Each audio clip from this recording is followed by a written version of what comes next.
샬롬 할렐루야. 야고보서 3장 17절입니다. 오직 위로부터 난 지혜는 첫째 성결하고 다음에 화평하고 관용하고 양순하며 긍휼과 선한 열매가 가득하고 편견과 거짓이 없나니 화평하게 하는 자들은 화평으로 심어 의의 열매를 거두느니라. 아멘. 위로부터 난 지혜 성결입니다. 우리가 살아가면서 내가 좀 더 똑똑하고 지혜로우면 얼마나 좋을까, 이런 고민을 해본 적이 있으시지요? 지혜는 학생들이 공부를 잘하기 위해서만 필요한 것이 아니라 일상에서도 늘 필요합니다. 어떻게 하면은 사업을 더 크게 일으켜서 돈을 많이 벌 수 있을까? 어떻게 하면 직장에서 공을 세워 인정받고 빨리 승진할 수 있을까? 어떻게 하면 상관들의 마음을 사서 사랑을 받을 수 있을까? 이런 고민들은 지혜가 있으면 더 쉽게 답을 얻을 수가 있지요. 마찬가지로 세상에서 살아갈 때뿐만이 아니라 신앙생활을 할 때나 하나님의 일을 할 때에도 지혜가 필요합니다.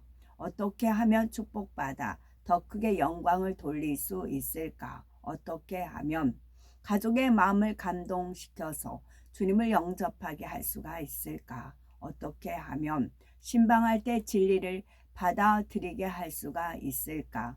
더 효과적으로 많은 영혼을 구원할 수 있는 방법은 없을까? 이런 고민 역시 지혜가 있으면 더 쉽게 답을 얻을 수가 있는 것이죠. 자기가 하려는 일이 옳은 일이라고 해서 혹은 그냥 성실하게 열심히 한다고만 해서 일이 잘 되는 것은 아닙니다. 일을 이루는 데 필요한 지식이 있다 해도 그 지식을 잘 활용하는 방법이 있어야 하며 자신이 맡은 일만 잘한다고 되는 것도 아닙니다. 주변의 상황이나 다른 사람들을 고려해서 일이 잘 돌아가게 하는 방법도 알아야지요. 그래서 지혜가 있는 사람은 자기가 원하는 일을 이루기 위해서 환경과 주변 사람들의 마음을 움직일 줄 압니다. 이것이 옳으니까 이렇게 해야 된다 하고 무조건 밀어붙이는 것이 아니라 필요한 사람들의 협조를 받고 물 흐르듯 진행하여 좋은 결과를 내는 것이지요. 반면에 지혜가 없는 사람은 좋은 일을 할 때조차 사람들의 반발을 자초하여 주변과 부딪히도록 어려움을 줍니다. 상대의 마음에 맞는 지혜로운 말 한마디로 큰 사랑과 축복을 받는 경우가 있는 반면 미련한 말 한마디로 좋은 기회를 잃고 큰 곤란을 당하는 경우도 있지요. 이처럼 지혜가 부족하면 노력과 수고를 들인 것에 비해 상대적으로 그 열매가 만족스럽지 못합니다. 어떤 사람은 심은 것 이상으로 많은 열매를 맺어 영광을 돌리지요. 그런데 어떤 사람은 똑같이 기도하고 나름대로 최선을 다해서 신앙생활을 하는데도 노력에 비해서 열매가 적어서 안타까워하기도 합니다. 물론 믿음과 사랑으로 씨를 심으면 반드시 열매는 납니다. 그러나 지혜 있는 사람은 하나님을 기쁘시게 하는 방법을 더 쉽게 터득하여 행함으로 더 큰 열매를 맺는 것이지요.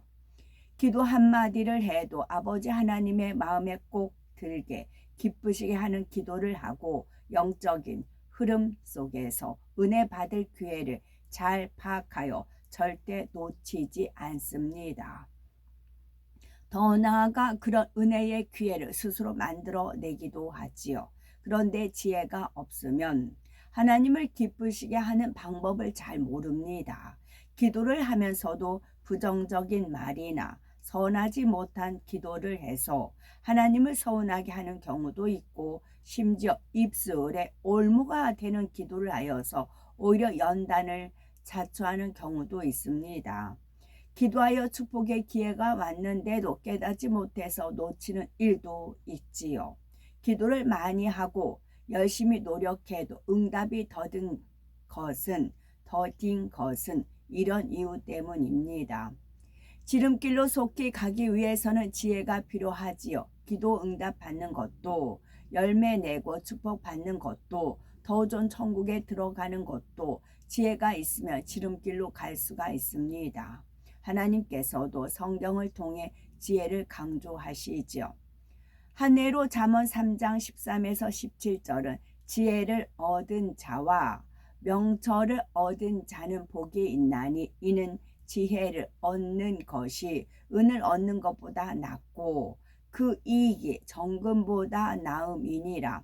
지혜는 진주보다 귀하니 너의 사모하는 모든 것으로 이에 비교할 수 없도다.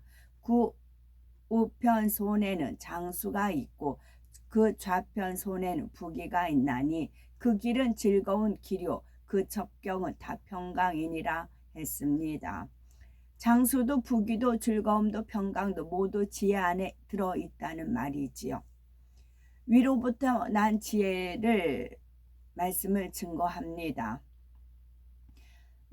저는 머리가 나빠요. 학교 다닐 때도 공부를 못했어요. 라고 고민하거나 걱정하실 필요가 없습니다. 하나님께서 주시는 위로부터 난 지혜를 받으면 세상에서 제일 어리석었던 사람도 가장 지혜로운 사람이 될 수가 있습니다. 고린도전서 1장 25절에 하나님의 미련한 것이 사람보다 지혜 있고 하나님의 약한 것이 사람보다 강하니라 했듯이 아무리 지혜 없는 사람도 하나님께서 지혜를 주시면 세상 누구보다 지혜로울 수가 있습니다. 위로부터 난 지혜는 하나님께서 보장하는 지혜이므로 그 결과와 열매까지도 하나님께서 보장해 주십니다. 지혜를 얻기 위한 첫 번째 비결은 첫째는 성결입니다. 오직 위로부터 난 지혜는 첫째 성결하고 했지요. 위로부터 난 지혜는 세상 사람들의 지혜와는 다른 하나님의 지혜입니다. 그런데 하나님의 지혜를 받는다는 것은 성령의 음성과 주관을 받는 것과 흡사하지요. 성령의 음성을 듣거나 주관을 받기 위해 곧 하나님과 교통하기 위해 마음에 악이 없는 것이 기본 조건이듯이 지혜를 얻을 때에도 마음에 선이 있는 만큼 더 섬세하고 더 깊은 지혜를 받습니다. 또 하나님께서 알려주시는 지혜의 방법은 항상 선에 속한 방법이지요. 그 선한 지혜로서 유익을 얻기 위해서는 성결해야 합니다. 자기 마음에 악이 있으면 선한 지혜를 알려준다 해도 그 방법대로 하기가 쉽지 않지요. 그러므로 일단 마음의 악을 벗어버리는 것이 지혜를 받고 그것으로 유익할 수가 있는 길입니다. 하나님은 선이고 사랑이십니다. 그러므로 자녀들을 사랑하는 아버지시며 선한 것에 감동하는 인성을 가지셨습니다. 아버지 하나님은 선한 것에 감동을 받으십니다. 선한 것에 감동을 받으십니다. 지혜로운 사람은 이런 것을 깨달아 아버지의 마음을 움직이는 기도를 할 수가 있습니다. 만약 내가 구역장의 사명을 맡았는데 나름대로 노력은 하지만 부응이 더딘 것 같고 구역원에게서는 구역장에 대한 불평의 말이 나오는 상황입니다. 이럴 때라면 아버지 하나님 구원받는 것만도 감사한데 더구나 나 같은 사람에게 감히 주님의 양떼를 맡기는 구역장의 사명을 감당해 하시니 너무나 감사하고 너무나 이 사명이 소중합니다. 그러나 이 은혜를 갚기 위해서는 더 열매를 낼 수 있어야 하겠고 더 잘 섬겨서 구역 식구의 마음을 기쁘게 할 수 있어야 되겠습니다. 아버지 지금은 온전치 못하다 해도 아버지의 능력으로 하겠사오니 날마다 새 힘과 능력을 주소서. 주님의 사랑이 있고 눈물이 있사오니 이 영의 공간 안에서 내가 변화되고 그릇을 준비하여 열매를 낼 수 있나이다. 내 부족함을 깨달아 변화되게 하시고 구역 식구가 나를 사랑하여 권면해 주는 말을 감사하게 받으며 서로 하나가 되어 더 열매 내게 하소서. 큰 부흥의 열매로 아버지께 영광 돌리고 주님께 기쁨이 되게 하소서. 이렇게 기도하는 것이 아버지 하나님 마음에 합당한 기도이지요. 마음에 악이 없는 만큼 하나님 마음에 맞는 기도를 할 수가 있습니다. 마음에 악이 없는 사람은 주변 사람들과 대화를 할 때에도 상대의 마음을 헤아려서 좋은 표현을 쓰지요. 곱고 은혜로운 표현, 누가 들어도 덕스러운 표현을 사용합니다. 그래서 기도할 때에도 자연스럽게 아버지의 마음에 슬픔을 드릴 만한 표현은 하지 않습니다. 또한 하나님의 지혜는 선한 지혜입니다. 그런데 평소에 상대를 배려하지 못하는 사람, 자기의 입장에서만 생각하여 원망하고 불평하는 사람은 하나님께도 그러합니다. 선하고 감동적인 기도를 드려야 함을 아무리 들어서 안다 해도 그 마음이 기도 속에 배어나오지 않는 것입니다. 아버지 하나님, 귀한 사명 주심에 감사하여 내가 그동안 이렇게 노력하였고 내 시간과 물질을 들여 사명을 감당했나이다. 그런데 하나님께서 응답해 주지 않으시니 부응도 안 되고 제가 너무 지치고 힘이 듭니다. 또 나는 최선을 다했는데도 우리 구역 식구들이 화평을 깨고 불평하며 나를 이렇게 힘들게 하니 차라리 이 사명을 놓고 싶을 때도 있습니다. 하나님, 나를 불쌍히 여기셔서 힘을 주시고 구역 식구들도 선하게 변화되게 하소서. 새신자도 보내주셔서 부응하게 하소서. 하나님은 전지전능하고 사랑이 많으니 내 기도에 응답하실 줄 믿습니다. 이런 식으로 기도한다면 하나님의 마음은 어떠하실까요? 지식적으로는 사명이 귀한 줄도 알고 전능하신 하나님을 믿는다 하며 기도에 응답하시는 분도 하나님이신 줄 알고 있습니다. 그래서 마치 이 기도는 사명에 감사하고 열심을 내며 믿음으로 고백하는 것처럼 보이지요. 그러나 실제로는 자기 마음에 얼마나 선을 이루지 못했는지, 얼마나 믿음이 없는지 드러나는 기도일 뿐입니다. 나름대로 노력은 하는데도 부응하지 않는 것을 하나님 앞에 서운해하고 자신의 허물을 말하는 구역원을 판단합니다. 자기 마음에 악한 감정이 있으니 선하게 기도하라는 지혜의 말씀이 있어도 그 지혜를 활용할 줄 모르는 것이지요. 감사하라 해도 마음에 원망이 가득 차 있으니 감사의 표현이 잘 나오지 않는 것입니다.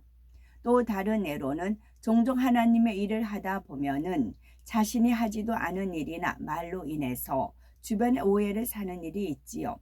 나는 선한 의도로 한 행동인데 사람들이 전혀 다르게 해석해서 중상모략과 비방을 당하는 경우도 있습니다. 이럴 때에는 시시비비를 따지는 것보다 차라리 잠잠한 것이 더 나은 경우가 많습니다. 자기 입장을 변명하면 할수록 잘못된 소문이 더 무성해지기도 하고 변론을 해서 자신의 억울함을 밝혀낸다 해도 그로 인해서 남의 허물이 드러나서 인간관계가 나빠지는 경우도 있기 때문이지요. 서로 변론하다가 감정이 상해서 큰소리가 나기도 하면서 결국 서로 불편한 관계가 되어버리거나 오해하고 판단한 사람 편에서도 자신의 잘못이 드러나니 자존심이 상해 더욱 감정을 품기도 하는 것입니다. 그래서 디모데후서 2장 23절은 어리석고 무식한 변론을 버리라. 이에서 다툼이 나는 줄 알미라 한 것이지요. 이럴 때 차라리 잠잠하고 상대를 품어주면 나중에 일을 한 상대의 마음이 높고 서로 깊은 신뢰를 맺을 수가 있죠. 잠언 3장 6절은 너는 범사에 그를 인정하라. 그리하면 네 길을 지도하시리라 하신 것처럼 우리에게 그런 일이 있도록 하나님께서 허락하실 때에는 반드시 그 안에서 뭔가 깨우쳐 주시려는 것이 있다는 점을 깨달아야 합니다. 억울하다 하고 변명하기 위해서 애쓰는 것이 아니라 잠잠히 하나님의 뜻을 깨닫고자 하면 자신을 발견하는 새로운 은혜가 임하지요. 내가 어떤 면이 부족하여 더 온전히 보호받지 못했는지 깨닫게 되므로 온전하게 변화될 수 있는 축복을 받을 수가 있는 것입니다. 혹여 정말 억울한 일을 당했다 해도 하나님께서 다 아시고 친히 갚아주심으로 영육간에 더 큰 축복의 기회인 것이지요. 또한 선이 없는 지혜는 헛된 지혜입니다. 선이 없는 지혜는 헛된 지혜입니다. 그런데 이런 지혜를 아무리 듣는다 해도 자기 마음에 악이 있으면 그 지혜를 자기 것으로 취하지 못합니다. 악을 버리고 성결을 이룰 때라야 지혜의 열매를 누릴 수가 있지요. 다윗의 아들 압살롬은 용모도 아름다웠고 지혜도 아주 뛰어난 사람이었습니다. 문제는 그 마음이 악하여 자신의 지혜를 악하게 사용한 데 있었지요. 그는 자기 이복 형인 암논에게 한 가지 일 때문에 원한을 품었는데 형의 잘못을 징계하지 않는 아버지 다윗 왕에게도 불만을 품습니다. 그래서 치밀하게 반역을 도모하지요. 먼저 형인 암논이 자기를 경계하지 않도록 전혀 자신의 원한을 표현하지 않았고, 아버지 다윗은 백성을 사랑하지 않지만 압살롬 자신은 백성을 사랑하는 것처럼 행동하며 오랜 시간에 걸쳐 백성들을 포섭해 나갔지요. 그리고 좋은 시기를 잡아 궤계를 써서 암논을 살해하고 다윗 왕에 대항하여 반란을 일으킵니다. 이에 다윗은 급히 도망가야 할 처지가 되지요. 그러나 치밀한 계획 아래 잘 진행되는 것처럼 보였던 압살롬의 반역은 결국 실패합니다. 하나님께서 다윗을 위해 역사하심으로 압살롬의 지혜를 어둡게 하셨기 때문이지요. 그가 어떤 모략을 베풀면 그것이 하나님의 방법과 일치한다고 할 정도로 지혜로웠던 모사인 아히도벨이 반드시 이길 수 있는 작전을 내놓았지만 압살롬은 그것을 듣지 않았습니다.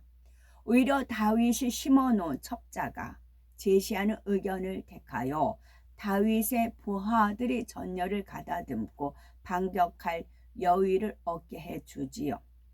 그토록 머리가 좋은 사람이었지만 하나님께서 판단력을 흐리게 하시니 멸망의 길을 택한 것입니다.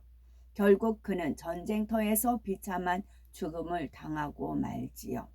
압살롬은 뛰어난 지혜와 명철을 가졌지만 결과적으로 자기에게는 유익하지 못했습니다. 그 지혜로 형을 죽이고 자기 아버지를 대적했으며 하나님까지 대적하다가 결국 멸망으로 가고 말았지요. 성결이 없는 지혜란 바로 이렇게 헛된 것입니다. 참된 지혜를 얻을 수 있는 성결을 이루어야 되겠지요.